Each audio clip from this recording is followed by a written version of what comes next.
ஓம் வசுதேவசுதம் தேவம் கம்சசாணூரமர்தனம் தேவகீ பரமானந்தம் கிருஷ்ணம் வந்தே ஜகத்குரும் மூகம் கரோதி வாசாலம் பங்கும் லங்கயதே கிரிம் யத்கிருபா தமகம் வந்தே பரமானந்த மாதவம்.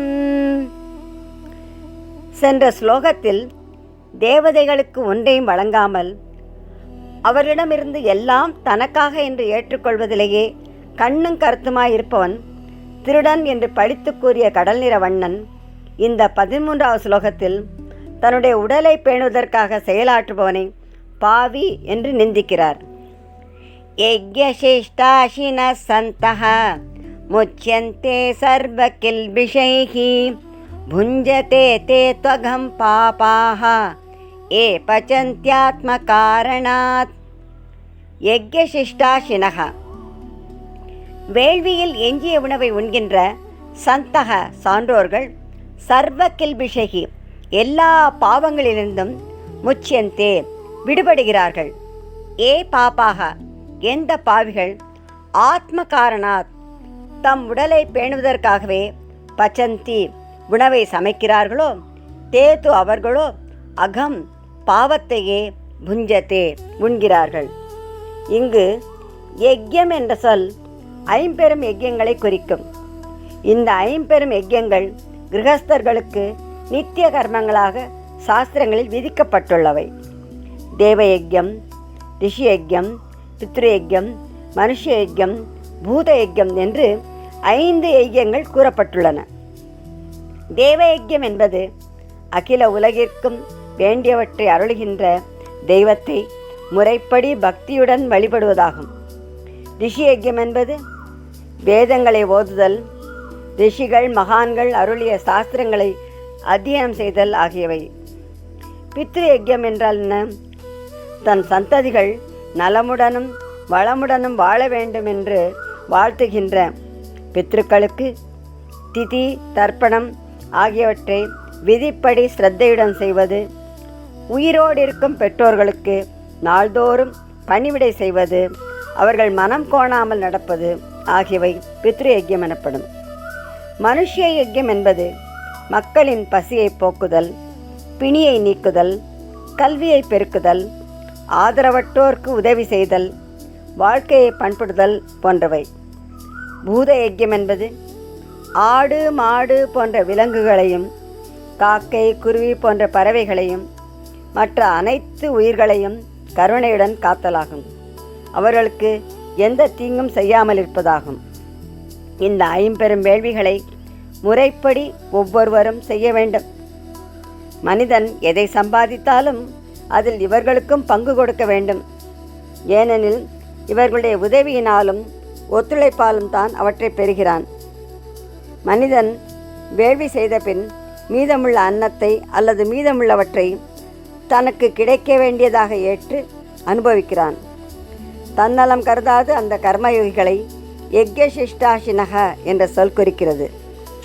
அவர்களை அமுதம் உண்பவர்கள் என்று சாஸ்திர வல்லுநர்கள் கூறுகிறார்கள். அந்த கர்மயோகிகள் முச்சியந்தே சர்வ கில்பிஷகி எல்லா பாவங்களிலிருந்தும் விடுபடுகிறார்கள். பல்வேறு பிறவிகளில் செய்த பாவங்கள் மனிதனிடம் குவிந்துள்ளன.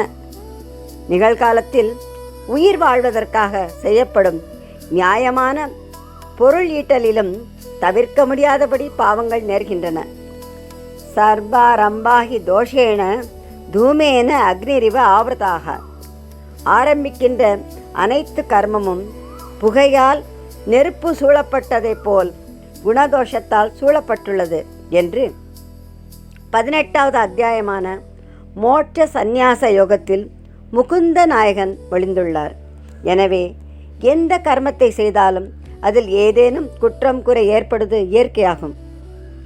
பரோபகாரார்த்தம் இதம் சரீரம், பிறருக்கு உதவி செய்வதற்காகவே இந்த மானிட சரீரம் நமக்கு கிடைத்துள்ளது என்பதை உணர்ந்து எவன் தன்னலம் கருதாமல் அனைவரும் நலமுடன் வாழ்வதற்காக ஐம்பெரும் வேள்விகளை செய்கிறானோ, தான் நியாயமான முறையில் சம்பாதித்த பொருளை கொண்டு தன்னால் முடிந்தவரை அவரவர்கள் தேவைக்கு ஏற்றபடி சேவை என்ற வேள்வியை செய்துவிட்டு அதில் மிச்சப்படும் அன்னத்தை பிரசாதமாக ஏற்றுக்கொள்கிறானோ அவன் சர்வகில்பிஷகி முச்சியதே.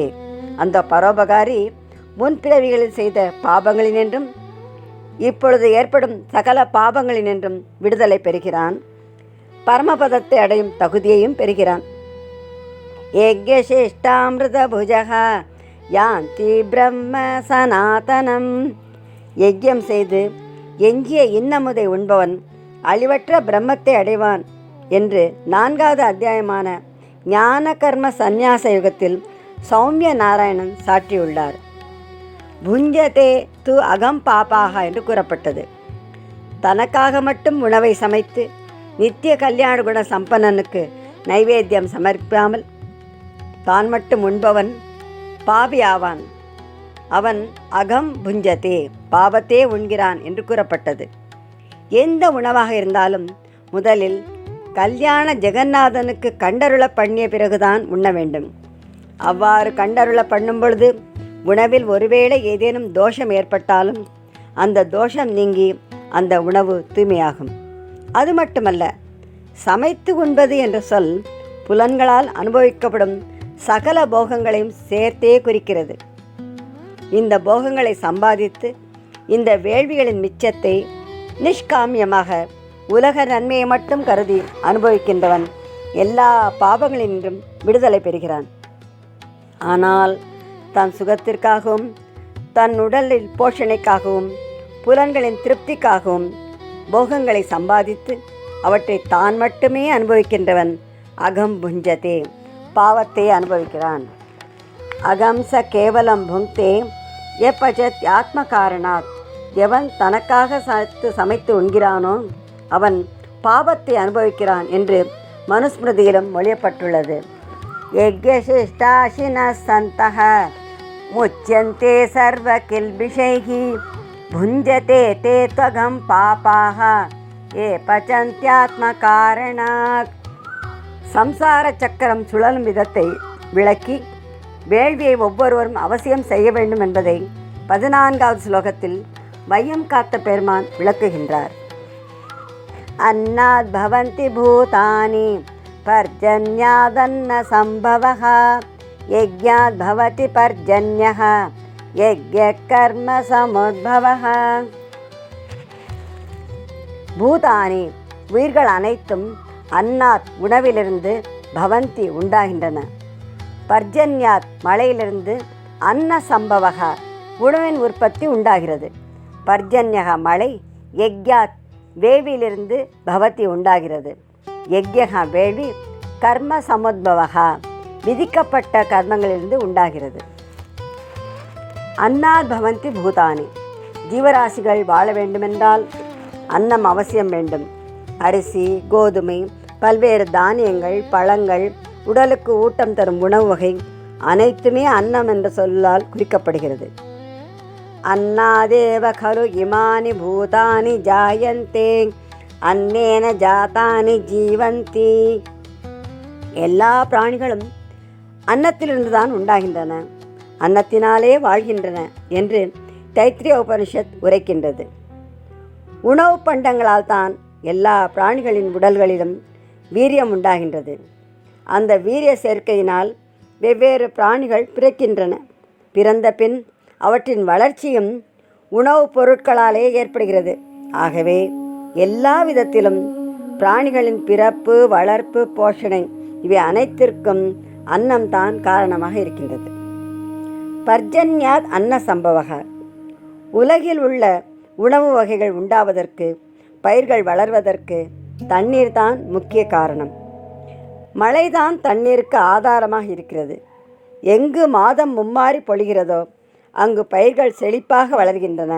நிலவளம் நிரம்பி எல்லா உணவு வகைகளும் நன்கு விளைகின்றன. துப்பார்க்கு துப்பாய துப்பாக்கி துப்பார்க்கு துப்பாயதும் மழை. உண்பவர்க்கு தக்க உணவுப் பொருட்களை விளைவித்ததோடு அல்லாமல் பருகுவார்க்கு தானும் ஓர் உணவாக இருப்பது மழையாகும் என்று மழை பெய்வதாலேயே தான் தண்ணீரும் உணவுப் பொருட்களும் கிடைக்கிறது என்று வள்ளுவரும் விளம்பியுள்ளார். யக்ஞாத் பவதி பர்ஜன்யஹ என்று கூறப்பட்டது. யக்ஞத்தில் ஹோமம் தான் முக்கியமானதால் சாஸ்திரங்களில் அக்னியில் ஆகூதி செய்வதால் மழை பொழிகின்றது. மழையினால் உணவுப் பொருள் உற்பத்தியாகி அதன் மூலம் பிரஜைகள் உண்டாகிறார்கள் என்று கூறப்பட்டுள்ளது. யஜ்யம் என்ற சொல்லுக்கு ஹோமம் என்ற பொருள் மட்டும் இங்கே குறிப்பிடப்படவில்லை. யஜ்யம் என்ற சொல் ஹோமம், தானம், தவம், வாழ்க்கை நெறி ஆகிய அனைத்தையும் குறிக்கின்றது. எல்லா உயிரினங்களும் நன்கு வாழும் பொருட்டு மனதினாலும் சொல்லாலும் உடலாலும் செய்யும் நற்செயல்கள் அனைத்துமே யஜ்யம் என்று அழைக்கப்படுகிறது. உலக நன்மைக்காக மனிதர்கள் செய்கின்ற கடமை என்ற வேள்வியிலிருந்து மழை பொழிகிறது. நல்லார் ஒருவர் உளரேல் அவர் பொருட்டு எல்லோருக்கும் பெய்யும் மழை என்று அவ்வை பிராட்டியும் அருளியுள்ளார். யஜ்யஹ கர்ம சமுத்பவக. வெவ்வேறு மனிதர்களுக்கு அவரவர் வர்ணம், ஆசிரமம், இயல்பு, சூழ்நிலை இவற்றிற்கேற்ப பலவிதமான வேள்விகள் சாஸ்திரங்களிலே சொல்லப்படுகின்றன. இவற்றை முக்கரணங்களால் முறைப்படி செய்யும் பொழுது வேள்வி நிறைவுறுகிறது. ஏவம் பகுவிதா யஜ்ஞாஹ விததா பிரம்மணோ முகே கர்மஜான் வித்திதான் சர்வான் ஏவம் ஞாத்வா விமோக்ஷசே. இவ்வாறு அநேக விதமான யஜ்யங்கள் வேதங்களில் விரிவாக கூறப்பட்டுள்ளன. அவையெல்லாம் கர்மத்திலிருந்து உண்டானவை என்று அறிந்து கொள். இவ்வாறு தத்துவ ரீதியாக அறிந்து அவற்றை கடைபிடிப்பதால் நீ கர்ம பந்தத்திலிருந்து விடுதலை பெறுவாய் என்று 4வது அத்தியாயமான ஞான கர்ம சந்நியாச யுகத்தில் ஆதிநாத பெருமான் அருளியுள்ளார். அன்னாத் பவந்தி பூதானி பர்ஜன்யாதன்ன சம்பவஹ யஜ்ஞாத் பவதி பர்ஜன்யஹ யஜ்ஞ கர்ம சமுத்பவஹ.